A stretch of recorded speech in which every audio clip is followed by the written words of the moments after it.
तर मैत्रिणींनो, आज तुमच्यासोबत मी हेल्दी आणि टेस्टी रेसिपी शेअर करणार आहे। ही रेसिपी बनवायला अतिशय सोपी आहे। रात्रीचं जर पीठ उरलं असेल फ्रीजमध्ये किंवा सकाळच्या पोळ्या केल्यानंतर 2 ते 3 पोळ्यांचं पीठ जर उरलेलं असेल फ्रीजमध्ये, तर दुपारी जर तुम्हाला भूक लागली किंवा संध्याकाळच्या वेळेस जर भूक लागली, तर अतिशय सोपा नाश्ता मी आज तुमच्यासोबत शेअर करणार आहे। तर इथं बघा 3 पोळ्यांचं पीठ उरलेलं होतं सकाळच्या टिफिनचं। तर मी काय करणार आहे, या पिठापासूनच मस्त असा टेस्टी आणि हेल्दी नाश्ता बनवणार आहे। तर इथं थोडंसं पीठ ठेवते आणि पिठामध्ये आपण हा गोळा छान असा मळून घेऊया।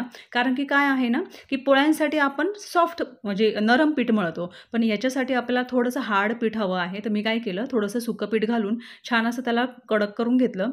आता इथे आपल्याला लाटी बनवायची आहे, म्हणजे जसं आपण चपाती बनवतो ना तसं बनवायचं आहे, पण चपातीपेक्षा थोडंसं आपल्याला जाडसर हे लाटायचं आहे, अतिशय पातळ लाटायचं नाही। तर तुम्ही बघू शकतात असं कडक पीठ मळायचं, म्हणजे जेणेकरून काय होईल, ब्रेकफास्ट छान असा तयार होईल।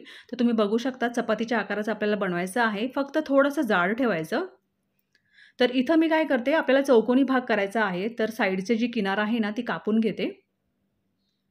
तर बघा एक्स्ट्राचं पीठ साईडला काढून घेते। आता याच्या आपल्याला शंकरपाळ्या बनवून घ्यायच्या आहे। तर छोट्या-छोट्या शंकरपाळ्या जसं आपण बनवतो ना दिवाळीच्या वेळेस, तसं आपल्याला बनवायचं आहे, पण आपल्याला चौकोनी आकाराचं बनवायचं आहे।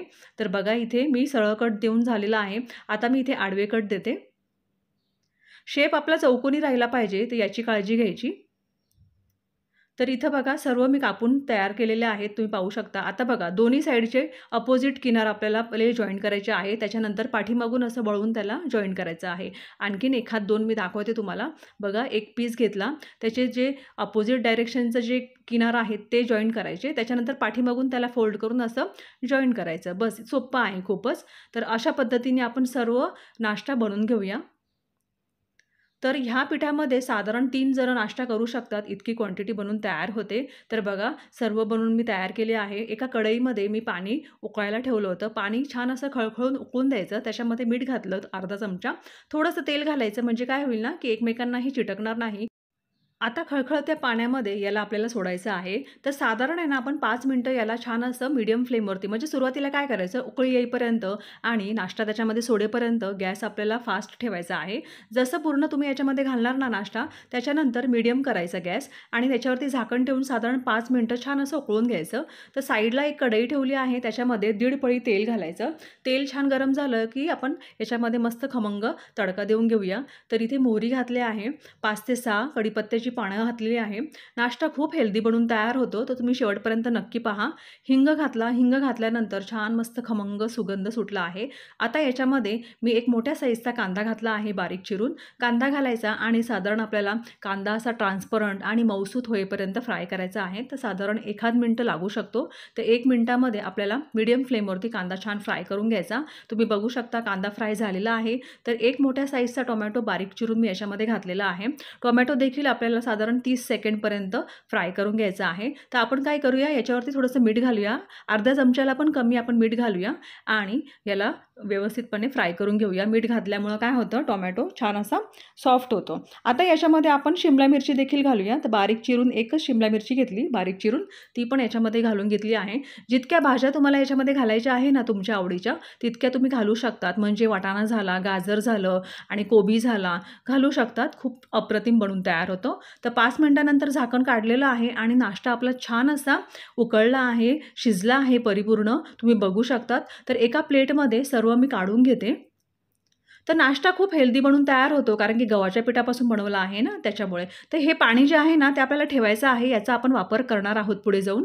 तर बघा सर्व नाश्ता एका प्लेटमध्ये काढून घेतला आणि फॅनखाली मी थंड व्हायला ठेवून दिला। आता इथे 1 मिनिटभर झाकण ठेवलं होतं भाज्यांवरती, तर भाज्या पण अशा मऊसूत झालेल्या आहे। तर आपण याच्यामध्ये मसाले घालून घेऊया। तर 2 चमचे मॅगी मसाला, 1 चमचा लाल मिरची पावडर, अर्धा चमचा हळद मी याच्यामध्ये घालून घेतली आणि व्यवस्थितपणे मसाले आपल्याला मिक्स करून घ्यायचे आहे। मसाले घातल्यानंतर आपण काय करूया, जे पाणी आपलं उरलं होतं ना नाश्त्याचं, ते याच्यामध्ये घालून घेऊया। सर्व जीवनसत्व पौष्टिक हे पाणी आहे, फेकून द्यायचं नाही, याच पाण्याचा वापर करायचा। तर पाणी मी घालून घेतल्या 2 पळ्या आणि व्यवस्थितपणे भाजी मिक्स करून घेते, म्हणजे काय होईल ना, मसाला घातला आहे तर जळणार नाही। तर 2 पळ्या पाणी घातलं। आता आपण या सर्व पाण्याचा वापर करणार आहोत याच्यामध्ये, तर सर्व पाणी आपण याच्यामध्ये घालून घेऊया। पाणी घातल्यानंतर उकळी आणायची, उकळी येईपर्यंत वाट बघायची आणि त्यानंतर आपण याच्यामध्ये फ्रेश अशी कोथिंबीर घालणार आहोत. तर इथं फ्रेश कोथिंबीर कापून घेतली आणि ती पण याच्यामध्ये घालून घेतली. थोडीशी आपल्याला उकळी आली का त्याच्यानंतर आपण जो नाश्ता बनवला होता ना बॉईल केलेला, तो याच्यामध्ये घालून घ्यायचा आहे. बनवायला बिलकुल पण जास्त वेळ लागत नाही. मोजून 10 मिनिटात ही रेसिपी बनून तयार होते आणि सर्वात महत्त्वाचं म्हणजे तुमच्या मुलांसाठी जर तुम्ही बनवत असाल ना, तर हेल्दी ऑप्शन आहे, तर नक्की तुम्ही ट्राय करा. तर बघा, मी नाश्ता याच्यामध्ये घातलेला आहे आणि व्यवस्थितपणे याला मिक्स करून घ्यायचं. म्हणजे काय होईल ना, जी ग्रेव्ही आहे ना, ती आतपर्यंत नाश्त्यामध्ये जाईल आणि अतिशय चविष्ट लागेल. तर झाकण ठेवूया आणि फक्त 1.5 मिनिटं आपण वाफेवरती शिजूया. गॅस मंद करून देऊया. म्हणजे काय होईल ना, पूर्ण फ्लेवर मसाल्यांचा त्याला लागेल. तर 1.5 मिनिटं झालेली आहेत. मी झाकण काढते आणि तुम्ही बघू शकतात अतिशय चविष्ट मस्त नाश्ता बनून तयार झालेला आहे.